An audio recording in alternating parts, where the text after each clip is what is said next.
Hi guys, welcome to today's episode of Bible in a Year. And so far, we've seen how Moses interacted with God and also interacts with the people, reading out the Ten Commandments to the people, the commandments of the Lord. And now we see how God also interacts with Moses, revealing the laws that would guide Israel, the laws on how they should live, how the social lifestyle of Israelites should be, and then finally how the tabernacle should be constructed, the blueprint of how the tabernacle should be constructed. So let's take a listen. Gather close, for in the heart of the thick darkness a voice began to speak. It was not the thunder of commands, but the steady, quiet weight of law, the judgments. These were the rules of the valley floor, intended to turn a sea of refugees into a holy nation. Moses stood alone on the heights, listening as the divine spoke of the rights of servants and the sanctity of life. Justice, he realized, was not a distant dream, but a daily practice to be carved into the very air. He who strikes a man so that he dies shall surely be put to death, the voice echoed. Moses descended from the clouds to share these ordinances with the elders of the camp. He sat with the elders whose face was a map of their long journey from Egypt. Together, they discussed the law of restitution and social mercy, how to care for the widow, the orphan, and the stranger. If you lend money to any of my people who are poor, Moses explained, you shall not be like a money lender to him. The features reflecting the gravity of a law designed to protect the weak from the strong. The laws were recorded in the book of the covenant, words that would bind the people together. Early the next morning, Moses rose to build an altar at the foot of the mountain, surrounding it with 12 stone pillars for the 12 tribes. Joshua stood by him, assisting in the heavy labor. The air was crisp and expectant. This was more than a list of rules. It was a marriage contract between the Creator and his people. Joshua watched as Moses prepared the stones, his young face solemn with the realization that their lives were now irrevocably bound to the holy. Moses took the blood of the offerings, sprinkling half upon the altar as a sign of the divine commitment. Then he read the book of the covenant aloud to the assembled crowd. With one heart, they responded, all that the Lord has spoken, we will do and be obedient. Moses turned to Aaron, who stood beside the altar, and took the remaining blood.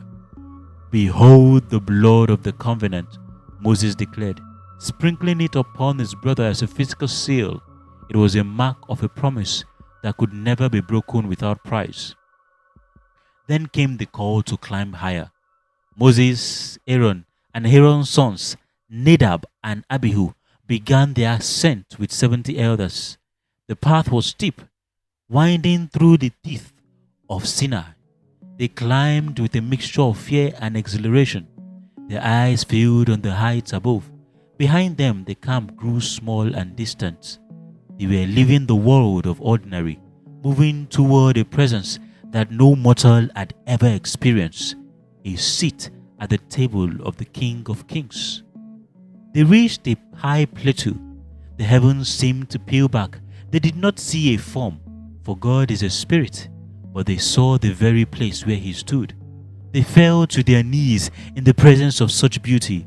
The terror that had gripped the camp below was absent here. On the mountain, there was a strange and holy peace. In the presence of the God of Israel, the elders did not perish. Instead, they ate and drank. Moses and Aaron sat together, sharing a meal of bread and wine. It was a banquet of covenant, a moment of intimate fellowship where the distance between the mundane and the miraculous vanished in the simple act of breaking bread. The meal ended, and the Lord called Moses higher still into the heart of the storm.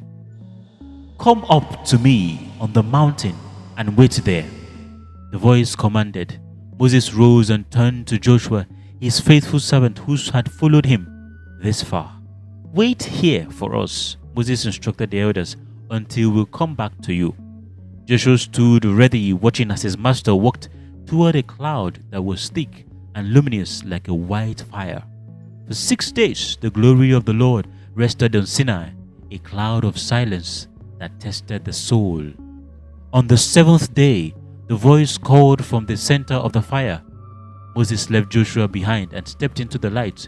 There, the Lord did not speak of laws for man, but of a home for God.